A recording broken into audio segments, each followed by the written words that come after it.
That's your boy Gooch. That right there, that head, that's Keys. And this is the RogueHead Huddle presented by RGR Football. Gooch, pay the bills.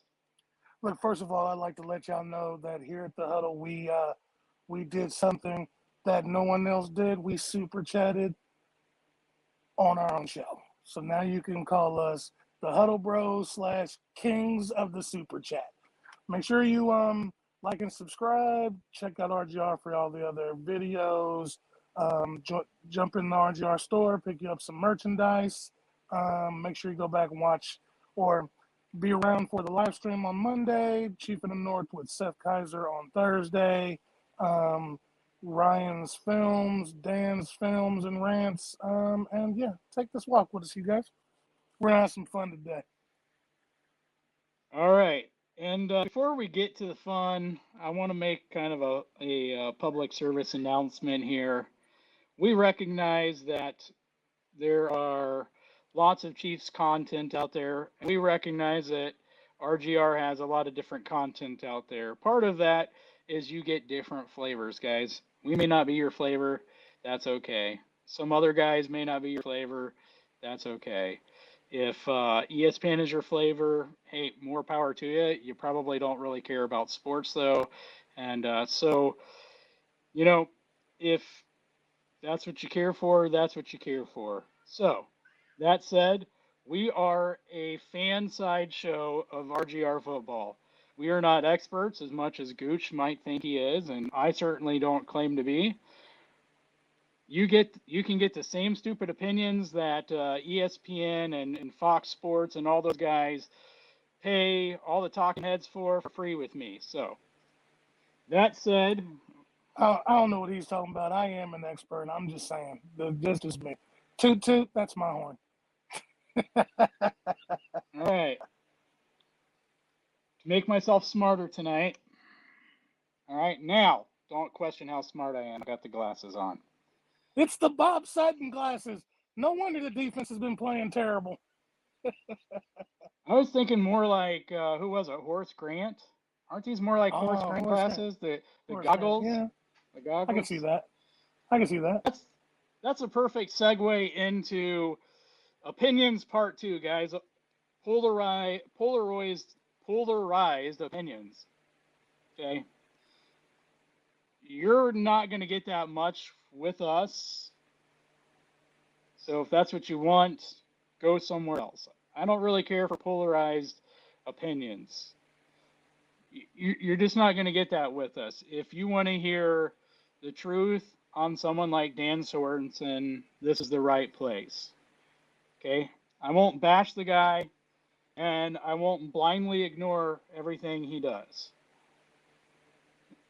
You'll find me somewhere in the middle. I can present both sides of an argument and let you form your own opinion. And I think some of us are so lazy that we want to be force-fed opinions on one side, and on the other side, there are some people that have gotten to the point that if you don't 100% agree with their opinion, it's because you're stupid. Guys, they're opinions. Get over it. Your opinion isn't right all the time. If you think it is, you're a narcissist. You did it yourself, Gooch. You did it yourself. If you think your opinion's right all the time, you're a narcissist, because nobody's perfect, so nobody has a perfect opinion all the time. So, all right, now that we've gotten that out of the way, here are our opinions on things from the fan side. Gooch, thoughts on Sunday's win? I think I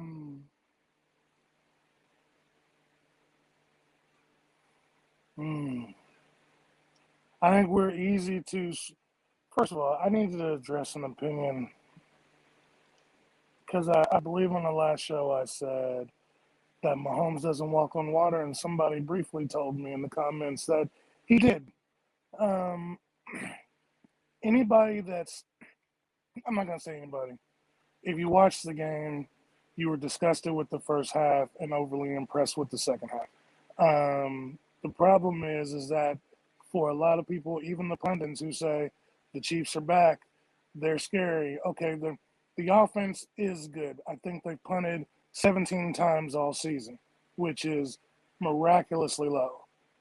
So they're moving the ball. The problem is the turnovers. Now, Mahomes has 8 turnovers, and you can go back and 4 of them have hit receivers in the hands and been picked off. But 3 of those are the very same type of interceptions that Baker Mayfield threw when we beat the Browns. Just refusal to throw the ball away, even when he has the arm strength or when we're winning. He's just pressing too hard. His footwork was shoddy, and I believe him, or I believe Andy Reid when Andy said that after he threw the pick, he walked back to Andy Reid and said, "We'll get it right." I believe they want to, but the true fact of the matter is this team hasn't put together a whole game yet. And if they ever do, they'll be scary. But I just still see a lot of flaws in the team, and I'm not just talking about the mental errors. It still feels like the offense is pressing and the defense is thinking. And in this game, split seconds are a lifetime, because that's the difference between a stop on 3rd down or a touchdown, as evidenced. Well, I hate to go back 2 weeks, but as evidenced by the Knox touchdown, or the way that. Oh, and let me. I just need to say this for those of you who think that Washington was we were talking about polarizing opinions, and everybody was saying that Kansas City should have won because Washington sucks. Washington was averaging, and I think he's looked it up, 26.8 points a week. So they weren't. I mean, yeah, Heineke is a backup, but to put up almost 27 a game in this league, when the Chiefs are doing 30, that's not far off. I mean, that's so it's not like we just rolled over them and they didn't have a chance from the beginning, because they did. Kudos to Spags for putting Juan back in and actually maybe dialing back I don't want to say dialing back, not overthinking the defense to where they could play to their strengths. And Sorensen was put in the best spot for him and get well hitch. I mean, it's a good start. It's a good start. I like to see Mahomes get comfortable in the pocket. I like to see Tyreek find his hands to prove they're not just for decoration. I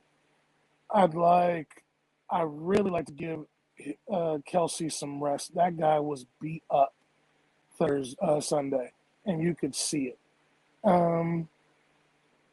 Fortson was a bright spot, and he went down, unfortunately. But I just think that he's going to be even better next year, because now that he's got a taste of the NFL, he's going to be working even harder to get back. And I mean, overall, I'm encouraged, I guess. My thoughts on the game is encouragement. Now, will that all change after King Henry? We'll see. Yeah, and I think it's a must that we put up a disclaimer for Sunday that possibly our ideas for each fan, our ideas of defensive success are going to be so varied and probably way off. Like with the offense, we expect that no matter who they're facing, regardless of who they're facing, we expect, I think most of us generally expect they're going to come out and score 30-plus points regardless of whoever. Even if they were to face the number one defense, I think when they're clicking, we would expect them to score at least 30 points a game because they're that good. And at the same time, I think we have a tendency to discount that. Yes, there are a lot of issues with the defense. On the other side, we face some really good offenses and really good quarterbacks most weeks as well. And this week, we're going to face the best running back in the NFL.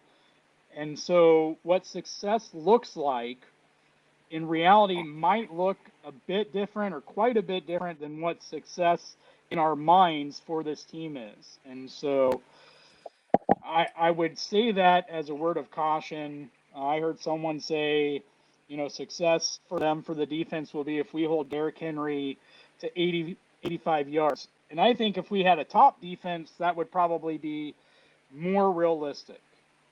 But with our defense, I think probably 150 yards is more realistic. But for each person, we're all going to have a different idea. My point is there's a possibility that the defense actually continues to improve, but the rushing yards look bad simply because it's Derrick Henry. And, the Titans have the pieces to be good on offense between Derrick Henry. Tannehill is a good quarterback. And if A.J. Brown and Julio Jones and all that can get worked out and working properly, I mean, you have the makings, the recipe for a really great play action offense that could be near unstoppable. So, and I think part of the problem is people just like to go to extremes, and all the shows, they go back and forth with extremes, so people are addicted to extremes. But another positive that you didn't mention is the defense not only pitched a shutout in the second half, but they did so without without Hitchens on the field. Like, from the moment the Hitchens got injured and Neiman went in, they still pitched a shutout, which I think is fairly impressive to do that, because it also meant we saw a lot less Willie Gay from that point forward, because to the best of my knowledge, there's only two guys on that defense that had a green dot, and one of them's Hitchens and the other one is Neiman, which means Neiman had to play to be calling the defensive plays and doing all of that work. So I don't know what they'll have in store for this week or how Hitchens is doing, but I think that that's a positive as well. The defense still has some things to work on. We still have to see better pass rush. I think that there are even more moves that we could see that would help this defense, regardless of for the Titans game or not. And like you said, the offense still does have some work to do. It'll be interesting to see if we see second half offense or first half offense this next week. We haven't really seen that second half offense throughout a whole game, which you already said. And we certainly haven't seen the second half offense and defense play one complete game together. And so I think that's going to be important to actually see that at some point moving forward. And so for me, on one hand, I hate the losses. I hate losing. And when I hate it, it's more playoff and Super Bowl minded. Like, I'm looking at things and saying, this team won't win a playoff game if we play like this or if we do that. We won't win the Super Bowl if we do this or that. Again, which I said last year as well, and clearly was right on. And so you hate to see the loss, but in some aspects, some of the losses we've seen this year, some of the things that have been hidden, some of the faults, the foundational issues on offense and defense were hidden by wins. They were just simply hidden by wins. Even the Super Bowl, there were foundational issues and that were hidden by the offensive line, which was exacerbated by coaching issues. And so, the offensive line became the easy scapegoat for the whole Super Bowl. And the reality was that there were, throughout the season, there were still foundational issues that never got addressed because we were still winning. And then in the Super Bowl, they didn't get addressed because it was the offensive line. And so in these losses, we've addressed the offensive line over the offseason. We did all these things, and we were expecting, to start out. I think there really were legitimately a few fans who thought 20-0 was possible, just because I've seen it enough in the comments. But for most of us, I don't think we really thought that we could, do better than to lose less than maybe 2 games. Coming out 2-3 before this win really exposed some of those foundational issues. And so, if there is a silver thread, silver lining in all this, I hope it's that they actually took a hard look at those issues and are bothering to address those things. And I think we saw some of it the second half. I just want to say, I want to see Tyreek hitting the jugs machine like crazy. Whatever he has to do. I heard someone talk about the gloves that he was wearing or something. I don't know. Um, you know, I don't want to give him a lot of blame because there was the first near interception of the game.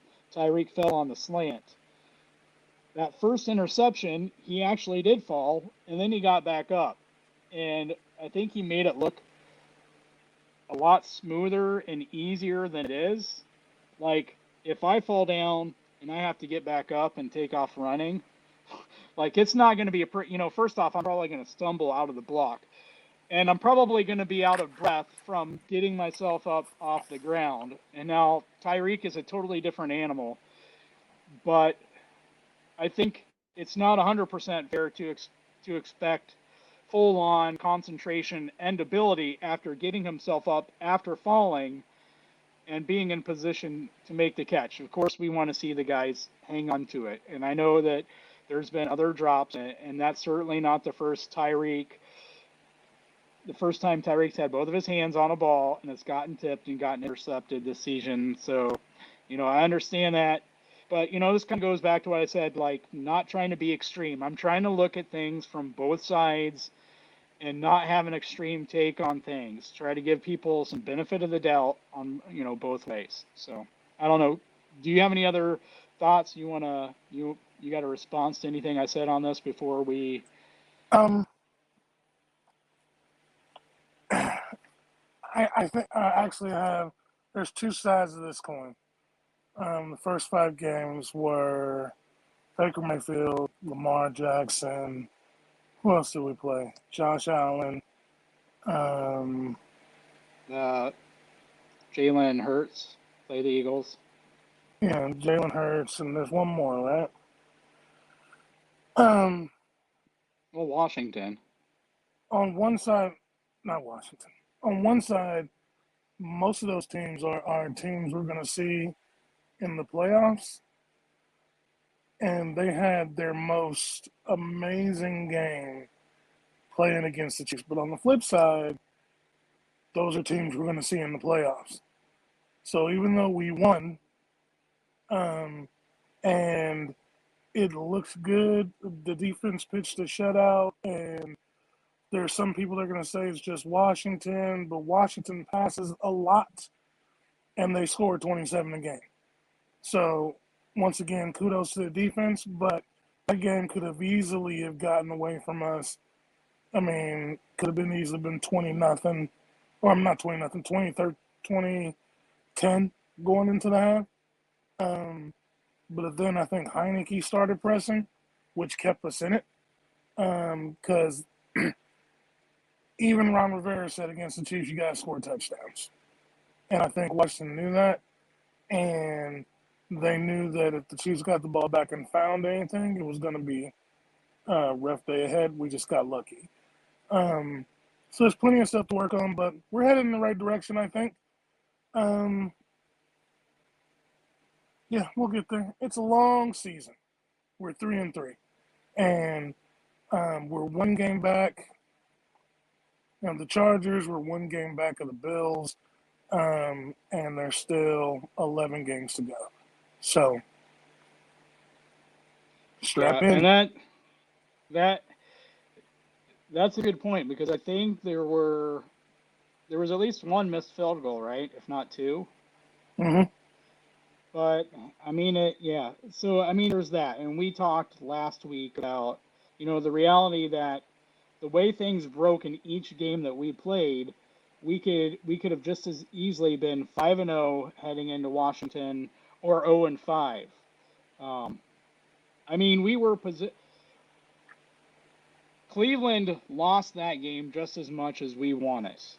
And I know there'll be some fans out there who argue it, but if you argue that, you sound just as bad as other fans when they try to argue that the Chiefs didn't beat them, that their team lost, right? So that's kind of, I think that's kind of the kind of neutral position you have to take is, Cleveland made some mistakes in that game that directly led to them losing the game more than in some ways it was the Chiefs winning that game. On the flip side, for as bad as the Chiefs played, they still won the game, one, and two, they were on their way to beat a very good Baltimore team. And, not to throw Clyde under the bus, but you were in field goal range with quite a bit of certainty with the second best kicker in the NFL. And I know you pointed out if Patrick doesn't take that sack on the other drive.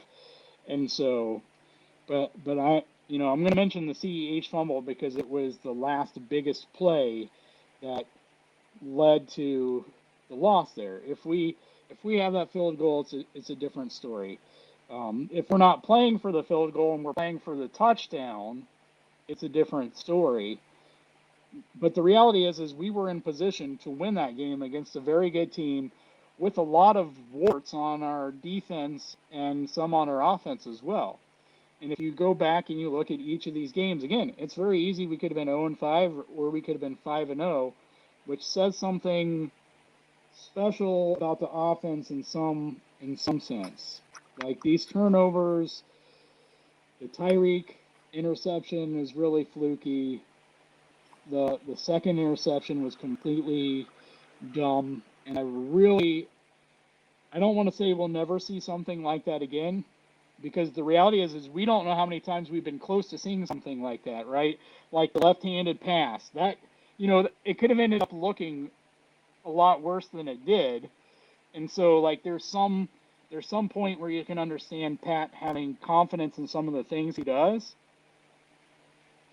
And so, it's in one sense, I was pretty tough on him on that, and I still think it was a really dumb interception. But I can also understand where he has confidence from the past and all the amazing things that he's done in the past, where before he threw it, he really thought he could get the ball to do something else other than just go straight up in the air and just float around. And so also, I want to point out last year, guys, we were 7-1 in one-score games. And that just doesn't happen in the NFL. I mean, you get luck like that, but eventually everybody comes back to the pack. You're not going to be 7-1 the next year in one-score games, which obviously we're not. And now we're on the other side of the coin. It's just adversity. And how this team bounces back from it, it will tell you a lot about how the season's going to go. We've got the win in Washington. It doesn't fix everything. The question is, do they know that? Or do they just automatically assume we're back to being the Chiefs? This should be easy, because if they do, we're going to see a lot of Derrick Henry, and instead of 150 yards, it'll be 225. And Pat will be on the bench. Not on the bench because he was benched, but because he'll be watching Henry run up and down the field, eating up clock. And you should be scared of Tennessee, because this game against the Bills, it looked like Julio finally remembered who he was. And that could be a bad deal for because their play action game is already lethal. And with, was it AJ? No, it's not AJ Green. AJ Brown? Is AJ Brown? AJ Brown and Julio along with Henry. I mean, it's not the Tyreek, McCole Hardman, Josh Gordon, Kelsey, but it's a lot of power on that side of the ball. So whereas we got the speed, they've got the power, and I'm worried that our corners aren't physical enough to hang. So it'll be an interesting game. I still want Chiefs to win. Go Chiefs. Yeah, and we're going to talk about that game here in a little bit. So we'll have some fun with that too. Well, we're on this topic, and we're kind of transitioning to the Titans, who present a very different challenge for us. What are your thoughts on more changes that are needed here? You think we're good? You think there are still some more changes out there that we need to see? I think Josh Gordon needs to play more on offense. You don't bring him in to be Le'Veon Bell. Um, even at 30, he has more talent than a lot of people that are out on that field. And this is no knock against McCole or Pringle, who I absolutely love Pringle. But if you have a choice between McCole and Pringle or Josh Gordon, I mean, obviously you got to give Flash the shot. I think the experiment with Chris Jones at end needs to end, and stick his big behind back in the middle.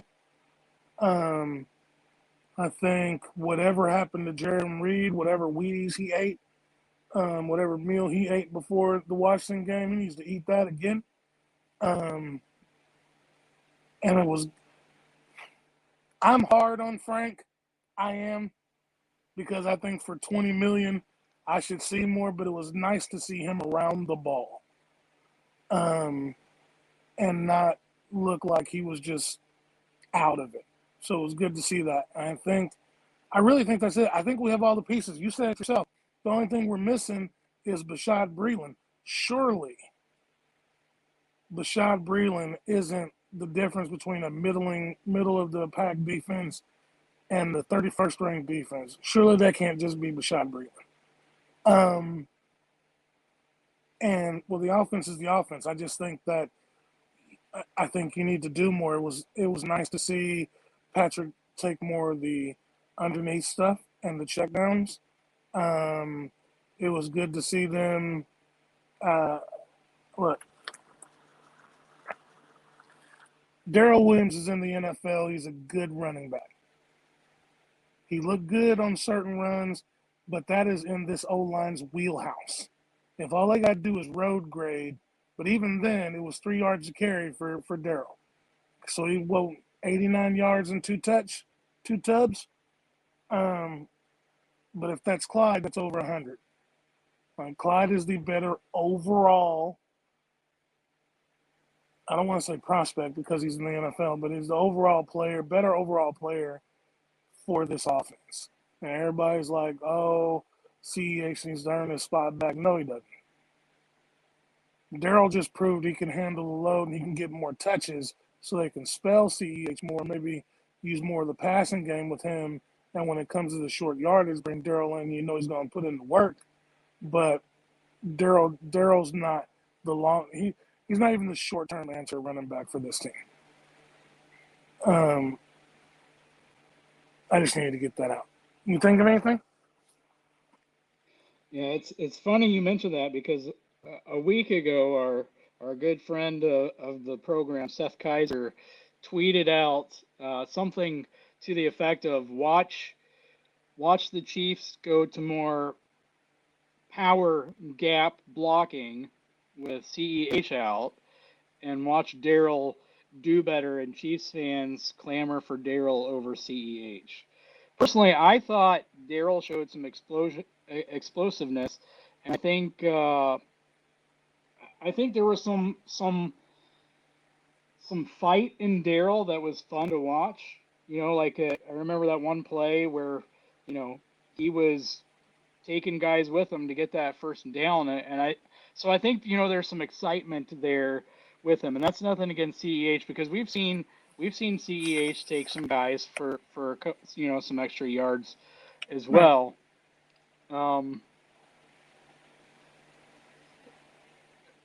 I don't think that CEH was used right anyway. I don't think we have yet to see him used right. I think though the biggest difference is Darrell isn't hesitating, and maybe that's what makes him look quicker, whereas CEH is hesitating a bit and he's kind of dancing around.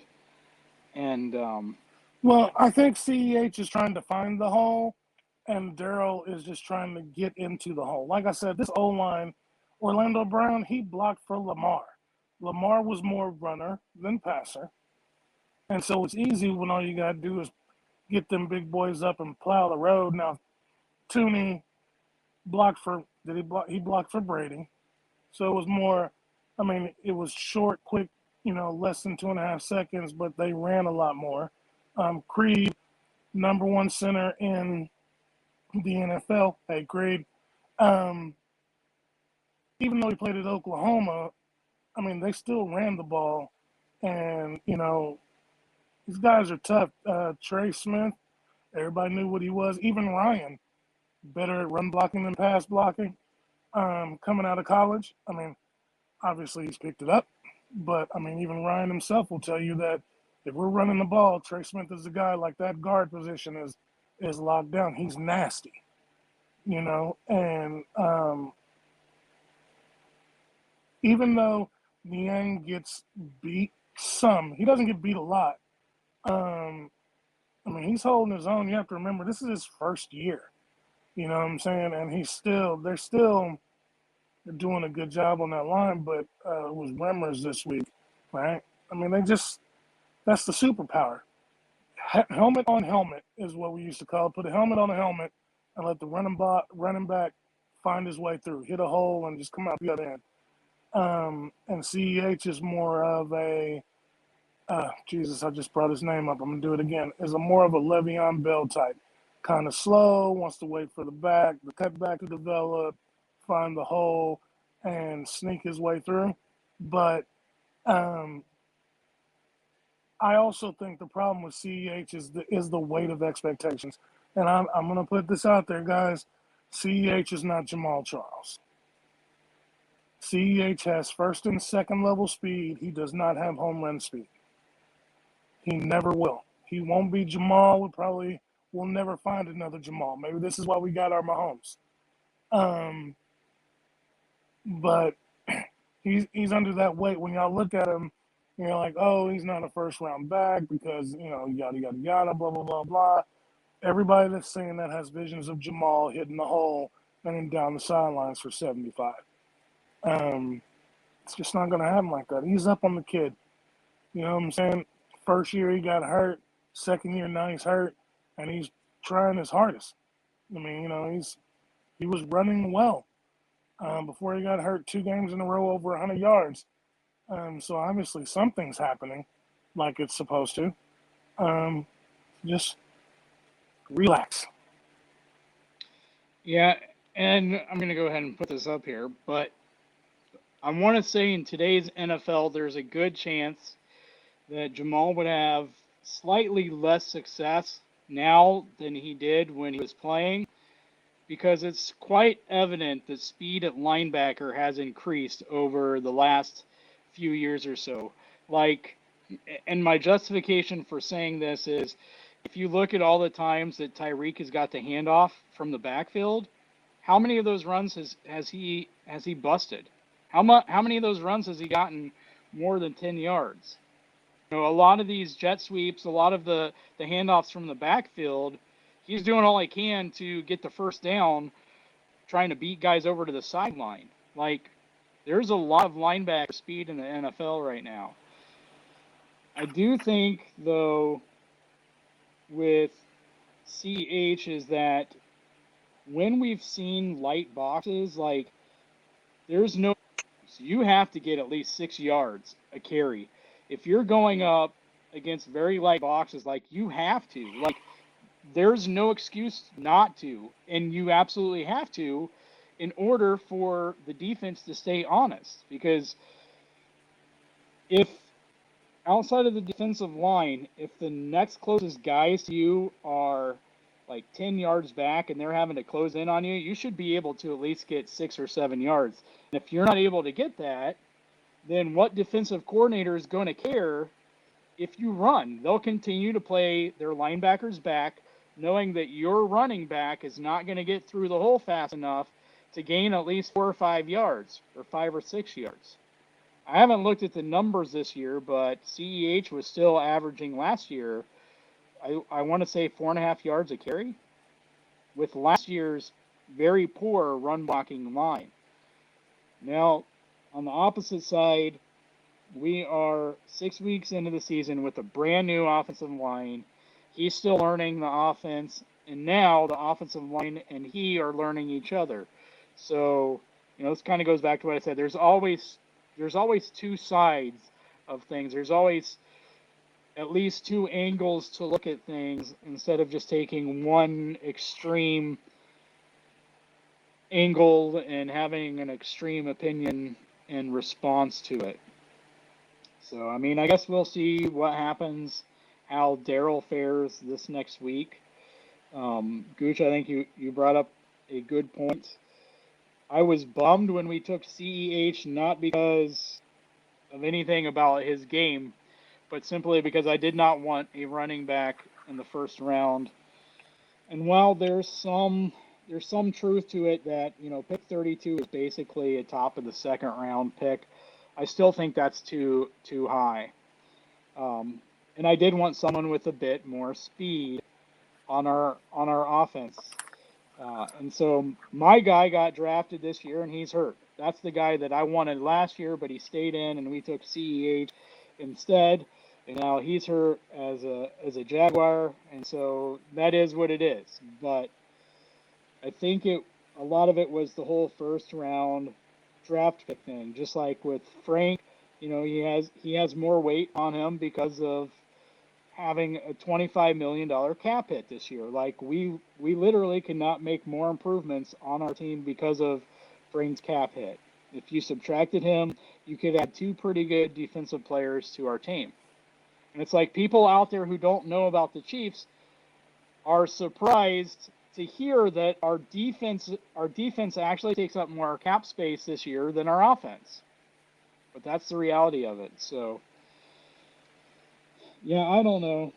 I'd personally, when Hitchens is back, I'd rather see, instead of Neiman out there, I know it won't happen because Neiman knows the defense and he's got the green dot, but I'd rather see DOD get some time just to see, can he grow? Is he even capable of being out there at all? What can he bring to the defense? How can Spags get more creative with some of these guys instead of just saying, okay, you can't, thinking in the box too much with some of these guys.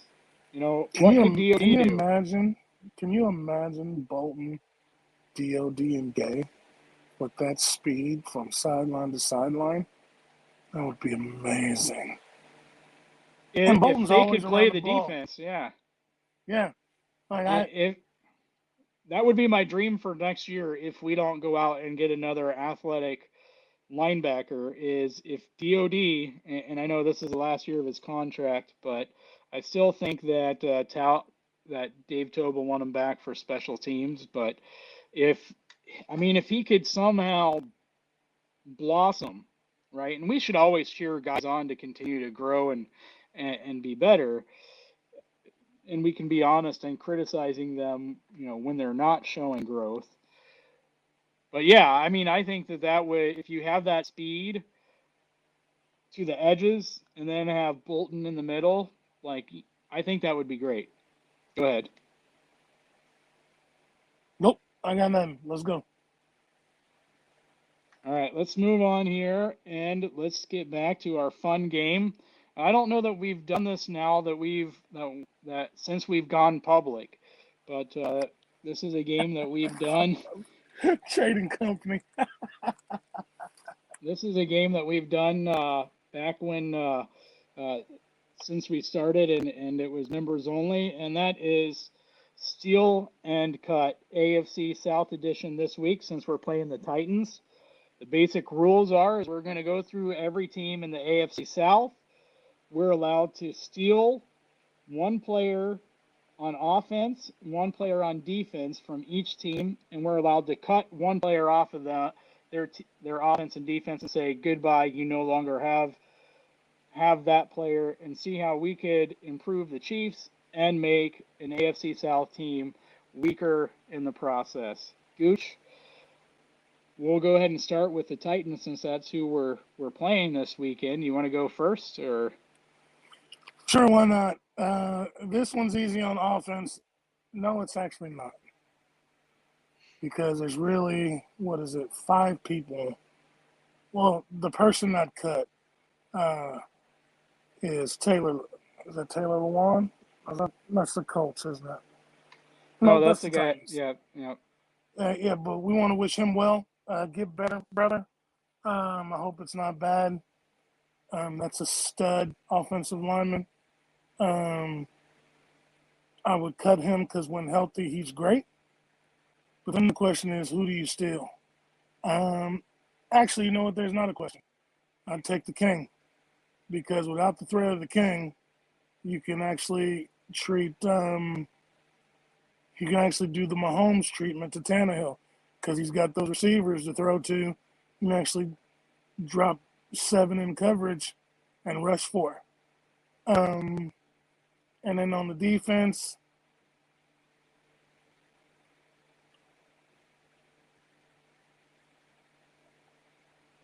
man,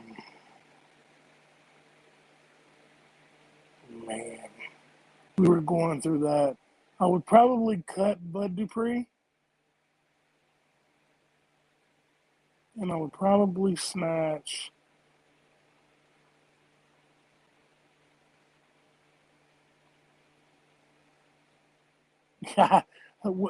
You know what? With a name like Jack Rabbit, why the hell not?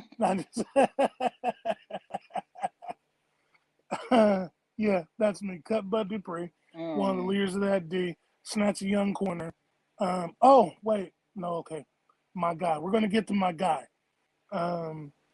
Snatch the young corner, take the king, and cut Taylor Lewan because I don't like anybody being able to block my pass rushers like that guy can. He's a stud. Okay.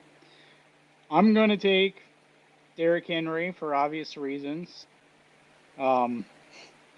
It probably makes Patrick and Tyreek and Travis mad, but at the end of the day, I mean, you take the one running back who presents the biggest nightmare for defensive coordinators, and you pair him with the one quarterback that creates the greatest nightmares for defensive coordinators, and the one tight end that creates the greatest nightmare for defensive coordinators, and the fastest receiver that creates the speediest worst nightmares for defensive coordinators, and you put them all on the same offense, and it's kind of a no-brainer, right? I mean, I play Madden. That's one of the first trades I try to make. I can never make it, but and I then actually, before he signed his extension, I was like, come on, Chiefs.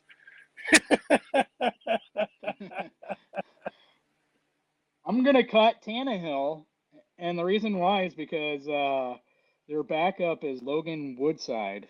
Who the heck is that? Like, I mean, uh, I don't even care. I'll give you Julio and AJ without Derrick Henry, and you have to throw Logan Woodside out there without Derrick Henry. I think that makes your life a little bit easier. Even if you take Hey, away one of the receivers, you still have the other receiver, and you still have Tannehill, who has pretty good legs. So, I think you can still somewhat build an offense off of him, but definitely taking away Derrick Henry. I don't want to be disrespectful, but like Jimmy Garoppolo and some other quarterbacks, he is a great complement to a good running game where he can take advantage of play action pass. hey Ryan, who is Logan? What's his name? Woodside. Hey Ryan, who's Logan Woodside? That should be a trivia for. Oh, and moving he's on. listed at and he's listed at 6'1", so he's probably only about 5'11". I don't know. Yeah. Yeah, on defense, I'm gonna take this one's kind of a hard one for me. Um I'm gonna take Elijah Molden. I remember that Ryan was really high on him pre-draft, and one of the comps was, that he kind of has that versatility that the Honey Badger has, and so I would take I think I him and remember that guy. cut Amani Hooker and make that secondary weaker. And I just got to say, Gooch, were you not watching were you not watching the game? Because Jack Rabbit got picked on the whole game. So you do not want that guy on this defense. I'm telling you, dog, with a name like Jack Rabbit, he was, I mean, like, come on. Like, I just need him to run with a receiver. With a name like Jack Rabbit, you should be able to at least run. I can tell you right now, the honey badger would kill that rabbit. Look, Jack Rabbit would be. See, I'm going to steal your line, folks. Keys had a line for this show that I'm getting ready to steal just because he brought that up. But Jack Rabbit surely would be an upgrade over Dan Sorensen. So I'm just going to put that there, and I'm going to use that line. I stole that from Keys, ladies and gentlemen. Keys had it, but it just fit perfectly right there, and that's what we were looking for. So, and no, I wasn't really watching the game until late because I really thought that the Bills were going to win that game until I believe it was you or Frankie that posted the score, and I was like, wait, what? And so then I had to go watch it. And by then I just saw King Henry, and I was like, oh, this game's over. Yeah. Still, Jack Rabbit, come on, man. You got to get it off name alone. That's like Andre Bad Moon Rising. You know what I'm saying? It just rolls off the old tongue. Oh, Gooch Berman there. Oh. Listen, Jack Rabbit was called out in that game the same way that Sorensen was called out a week ago. You do not, at least from this game, you do not want this kid on your defense. Like, the Honey Badger would injure himself throwing up his hands, like, every play. Like, it was that bad, Gooch. All right. Anyway, we will move on. Yeah, we need to. You want to hit the Colts next? Yeah, why not? All right. You want me to go first, or you want to go first? Nope, I'll go. That means he's going to take my picks. Nope, you go. Go ahead. Okay. All right. Well, I think that a healthy Quentin Nelson is kind of a no-brainer. Man, I mean, the difficulty is, like, who do you displace on the offensive line?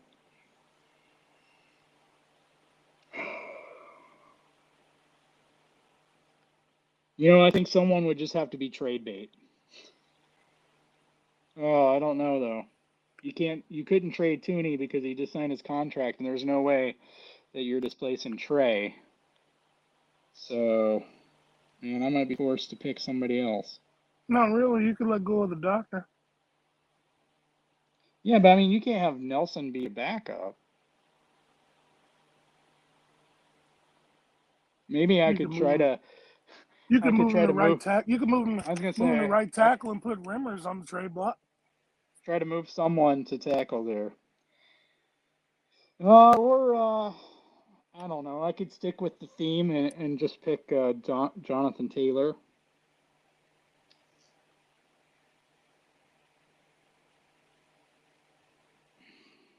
I think I'll just do that. I'll pick Jonathan Taylor. On defense, I think I would probably pick. Man, you know that one's hard because I want to say DeForest Buckner and improve the defensive line, but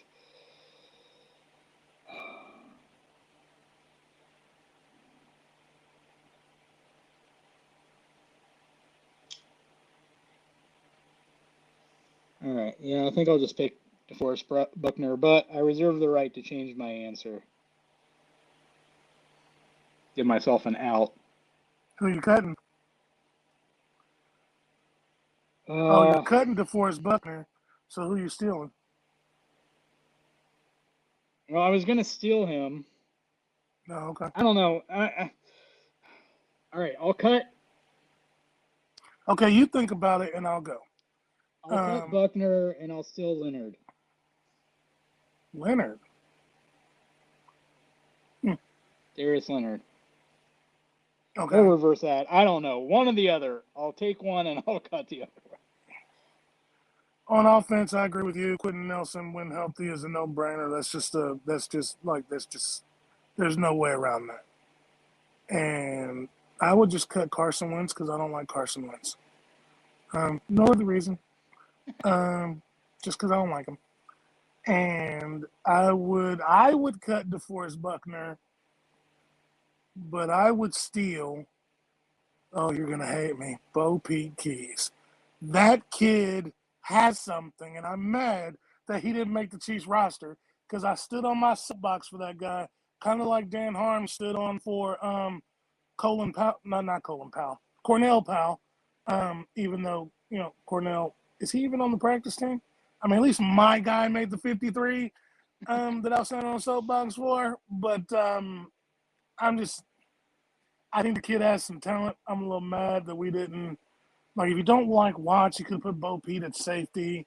You could have used him. But again, then you're talking about my boy Watts, who always seems to be where he's supposed to be, a la Dan Sorensen, only more athletic. All right, I'm going to quit digging on Dan and Dan.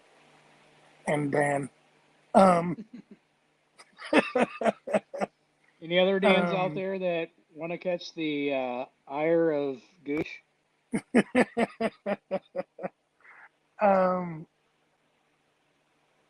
Yeah. So I would still steal Bo Pete. I'd cut DeForest Buckner because you're right. He improved that defensive line. I'd cut Carson just because I don't like him, and I'd steal Quentin. Oh, you are a very, very vengeful man.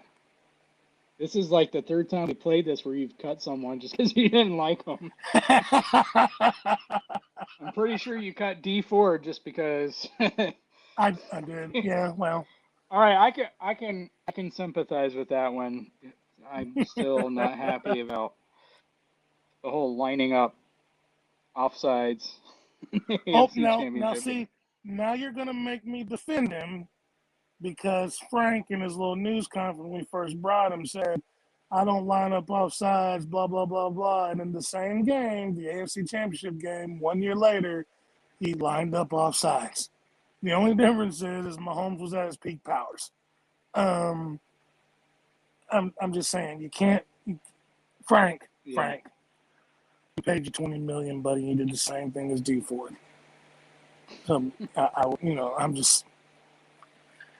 Your 5 sacks during the playoffs helped us win a Super Bowl, and I'm sure to somebody that's worth $20 million. It is invaluable. We hadn't won a Super Bowl in 50 years, but yeah, I'm gonna be sad to see you go because we've got some really good memes in the Discord. You should join the Discord. We've got some really good memes of you, partner, that you would actually enjoy yourself. But on to the next team. Who is it? The Go Texans? with the Texans. I'd cut everybody. Nah.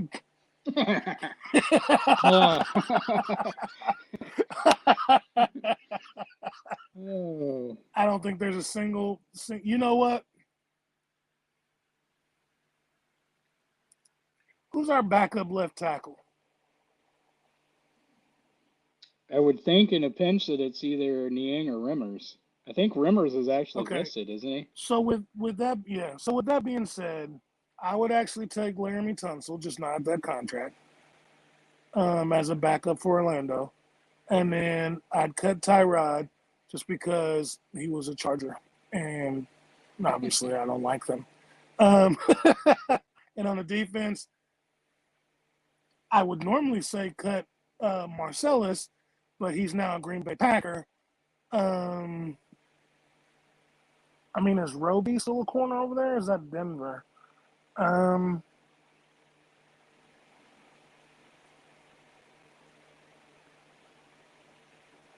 No. Justin Reed. I don't know. There ain't nobody worth there's nobody worth stealing over there.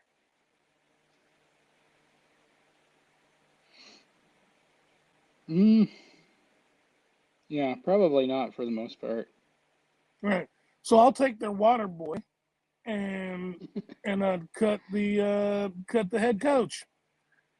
that's not how it's played, but I really don't know anybody over there that's really worth stealing. And the one person I would cut, they released, and he signed with Green Bay. So I'm kind of at a loss with that one. Unfortunately, sorry guys. What about you, Keith? But I would take Tunzel and cut Tyrod on offense. Yeah. Well, I mean, clearly, Deshaun's not playing, so we've seen how the quarterbacks are doing. And that offense hasn't looked bad in some spots. I think I would probably take, though, either Brandon Cooks or Phillip Lindsay. And this running back thing is like a theme at this point now. So I think I'd probably just take Brandon Cooks and work at the bottom of our receiver roster, our receiver depth, and improve there. Add some speed in there. On defense, I mean, I don't know that it would hurt to add someone like Minahu. Did I say his name right? Or maybe even someone like Justin Reed for depth, or Desmond King. Just add some depth at the back end of our roster. I mean, if nothing else, make special teams better. I don't know. So now the Jaguars, the non-winless Jaguars. Now, see, now I'm torn there because I figured you'd say cut Urban Meyer. I like DJ Shark.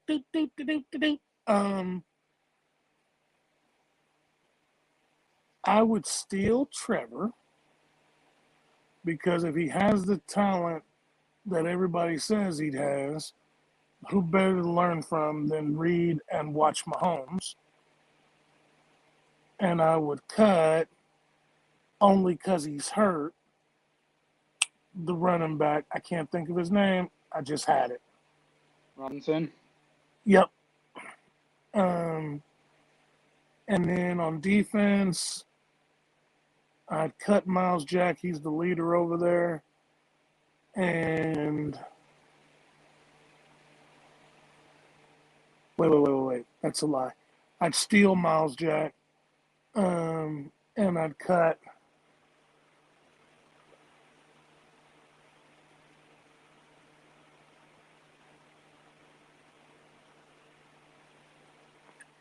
Is Bouye still over there? Don't believe so. Where did he end up?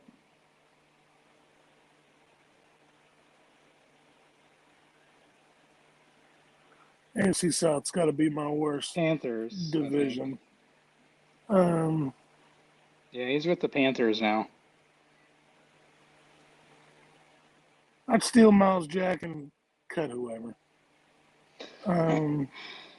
Gooch doesn't care. He'd cut Tim Tebow again. Oh, I sure would. Yeah, you can cut Urban Meyer, but he won a game, so he probably saved his bacon. You could bring back our old friend Damian Wilson, so that Neiman wouldn't have to see the field. No, he'd still see the field. Yeah, he's still seeing it. He's still. I don't know what it is about. Hey, Thunder. You think we can have a little synopsis on Ben Neiman and why he gets to see a lot of the field? Or Ryan, you want to do some analytics for me, buddy? That's right up your alley on why they think that Neiman should be on the field at all. If I had and I'm only doing this because it's legit how I feel. If you had to make me choose between Sorensen and Neiman's out of here first. I mean, he's done. And then Dan.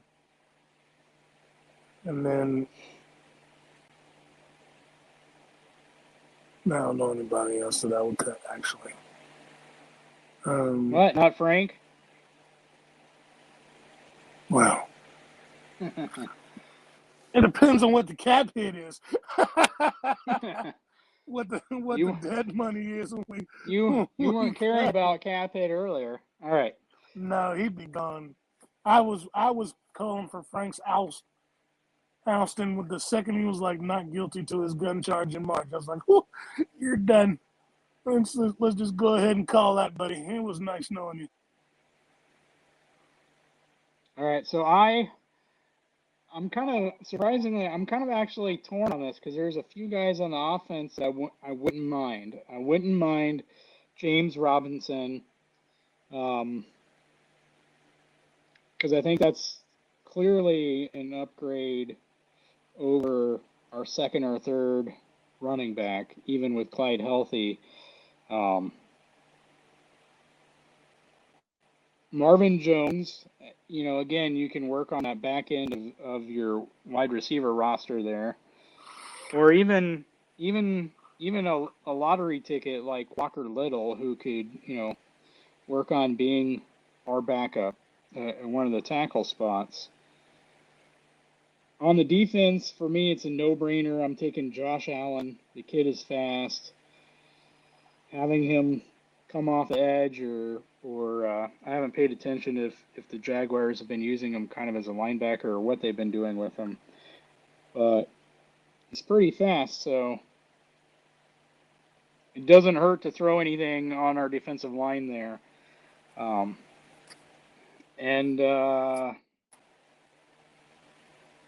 Yeah, I'm with you on the cut on that one. So I think that's what I would do with all of those. So I think I've tried to add a running back with every single one of those. The AFC South has some decent running backs, I guess. Not a whole lot else, huh? All right, let's get to our last topic here really quick, and then we can sign off for the night. But this question here: we will beat the Titans if. What do you think, Gooch? You got an answer? You want me to go first? You go first. All right. Well, my key to winning, I don't know that this would 100% be effective, but this is what I've been saying, and this is what I'm going to stick with. All right. Stack the box, but also know the high percentage throws that Tennessee loves to do. Okay? Try to take away every high percentage throw that they do, but also stack the box. And I think with some of that, you can show a stacked box and then go back into coverage, right? Especially on maybe some of those kind of iffy pass downs. I think if you force Tannehill to have to make the low percentage throws, the riskier throws, the harder throws, and if they happen to beat you, if Julio happens, if it's a great pass and Julio gets the catch, or if AJ Brown, same thing. Like, take your hat off, tip your hat to them, whatever. Kudos to them. But you're forcing them to beat you. One, the way they don't want to beat you, and two, they're earning it with low percentage throws. And so if they do that, some of it may be dumb luck. But if they do that, kudos to them. They're going to have to earn it. But what I wouldn't do is let them have the ball for 45 minutes and kill your defense by giving Derrick Henry the ball 40 times and letting him break one free or multiple ones three and keep Pat on the sideline the whole game. Because that puts more pressure on the offense than anything does. And so for me, if you have a choice in the matter, you can't just will this thing to happen, but one, if I win the coin toss, I'm taking the ball first. And I'm making sure that I have my best 15 or 16 plays scripted to begin this game as possible. Because I want to get a score early, and I want to score often, and keep the pressures on Tennessee and take away the run. I want to do the best I can. If that is loading the box as much as possible so that they say, okay, we'll just pass it then, good, I don't care. But I'm also going to try to take away those high percentage throws as well. I'm not just going to give them all the easy stuff underneath. I want to make them go over the top and decrease their chances of actually connecting those, because that takes a perfect throw and it takes running a near perfect route, and then you still have to come down with the ball. And if you have someone like Thornhill with his speed as your one deep safety and you're stacking the box, there's still a good chance that he can catch someone and stop him from scoring the touchdown. And that's how I would go about it on the defensive side and the offensive side. You really have to come out offensively, even if our defense was great. Okay, let's be realistic. Even if the defense was great, this would still be the offensive game plan to me, is you got to come out and score points early and keep the pressure on them and try to tempt them or make them feel that they have to transition away from Derrick Henry. I don't think they're that dumb, but you at least have to get them thinking about, okay, is there a point that we have to transition away and go to the passing game? And if that happens, I think our defense can eat a lot better. So those are my keys. I think that Spags is going to have to be creative. Stack the box or make it look like you're stacking the box. I'm okay with a little bit of linebacker hesitancy in this game. Make it look like we're stacking the box, drop into the coverage in the zones that they like to go to for their high percentage passes, but also try to discourage them from as much as possible from running. And I like Ryan's idea of putting Colin Sanders out there at a linebacker, and any other creative stuff we can do with that, even if that's having DOD out there as well, just to add some speed, more speed.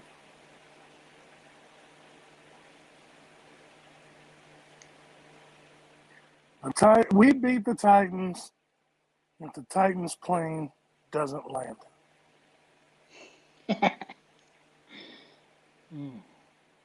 And now that everybody has just basically fried me in the comments, we really win this game, because I know somebody is going off in there. How can you say that, Gooch? You're not a real fan. You're a bandwagon. We win this game if Henry barely cracks 100 yards rushing.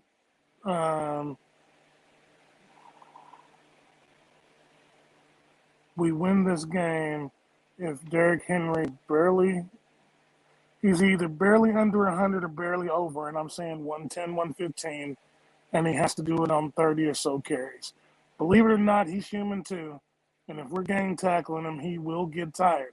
And it's not like it couldn't be done before. We've done it in a playoff game. So we've done it when other people couldn't. But it was, just like you said, stacking the box, dropping people back in coverage on iffy downs, but then everybody's like tackle a man with the football. Everybody's running to the ball. And most of them are running to Henry.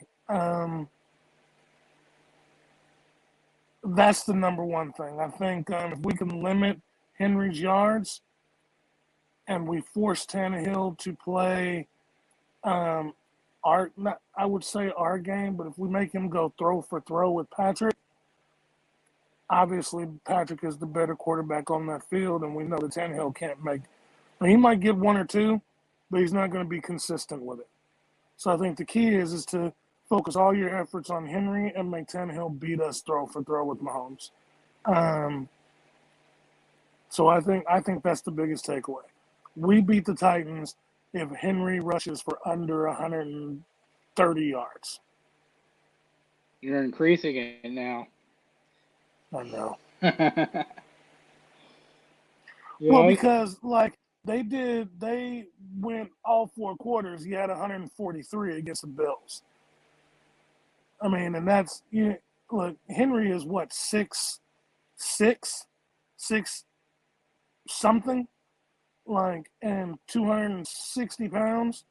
I mean, even he eventually gets tired of getting beat. But you try to tackle that man all game long, eventually you start making business decisions. So I think 130 and under, and we win.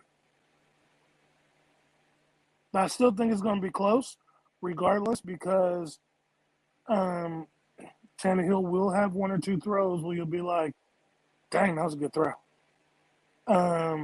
And believe it or not, Julio is a Hall of Fame wide receiver. And we don't have, our contemporary is the Badger, who plays more of a robber role.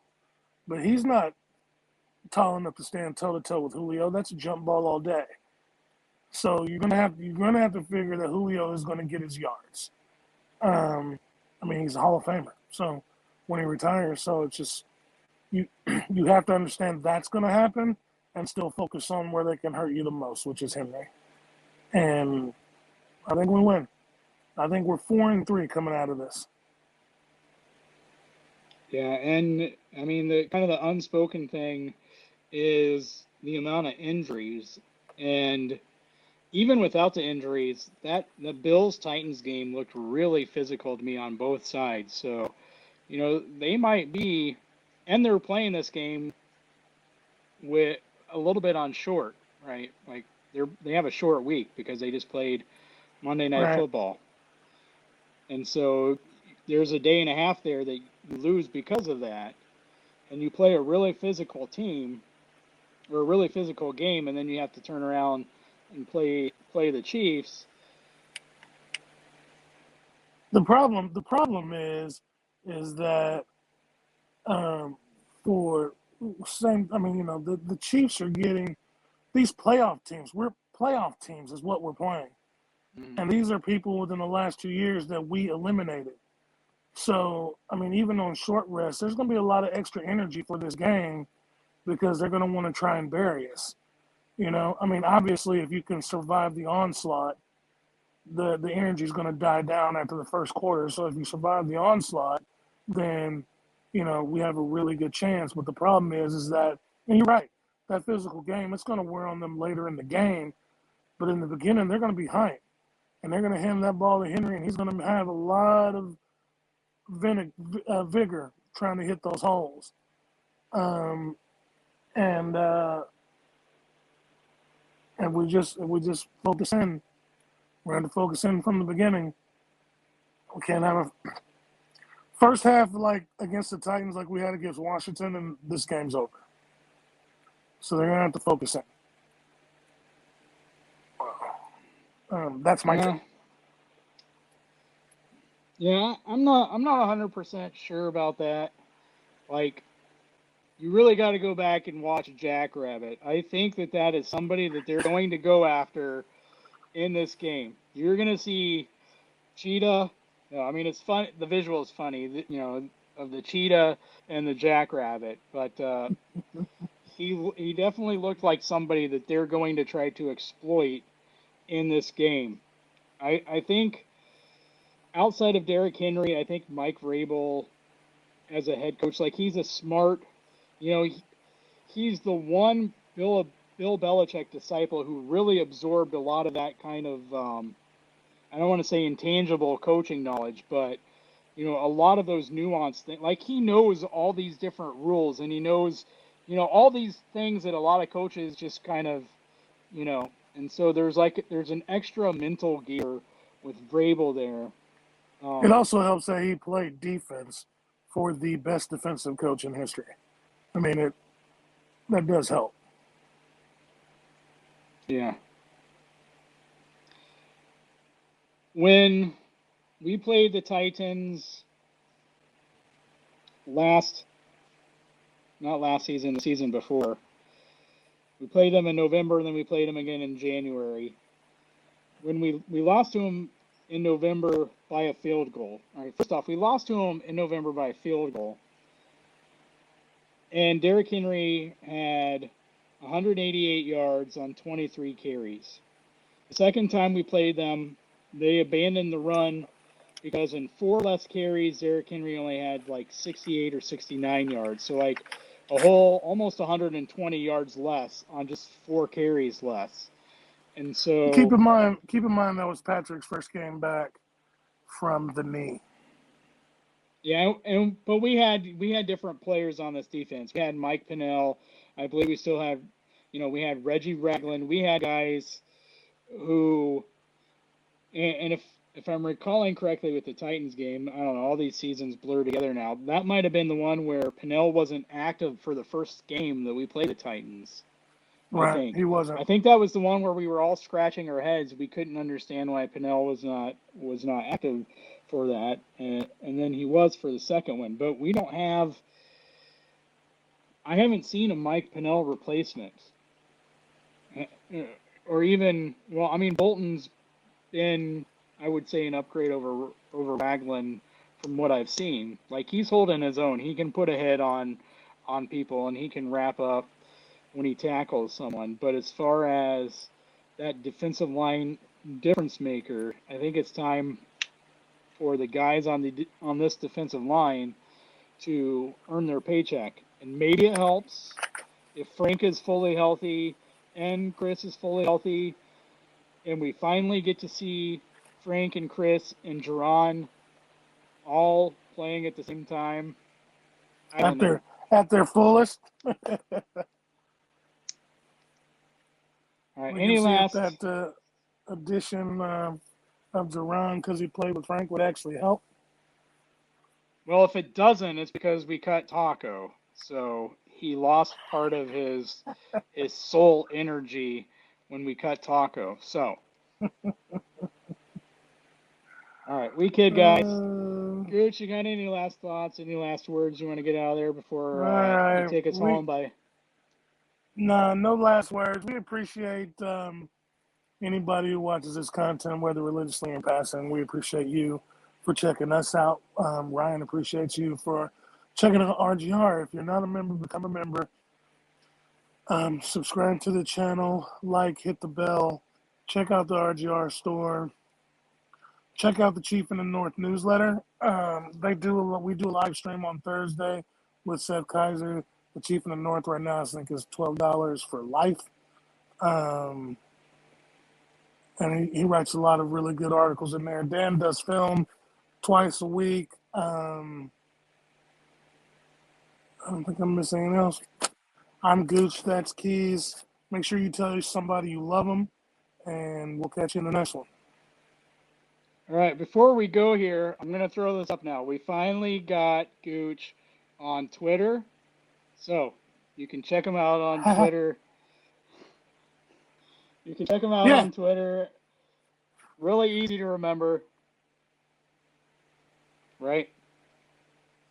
Gooch check me out. I'm Brian. usually going in on Harms or Thunder. You just come check me out. We can join in the fun. All right. You can check me out as well.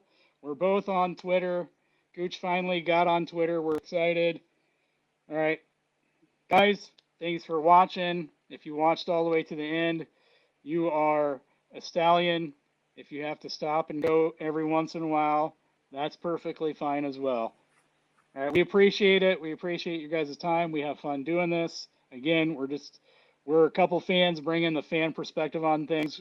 We're super grateful that Ryan allows us this opportunity. And so with all that said, peace out, guys. We'll see you next week. Peace. Thanks for watching this video from the team at RGR Football. Click these videos to see more and subscribe to RGR Football.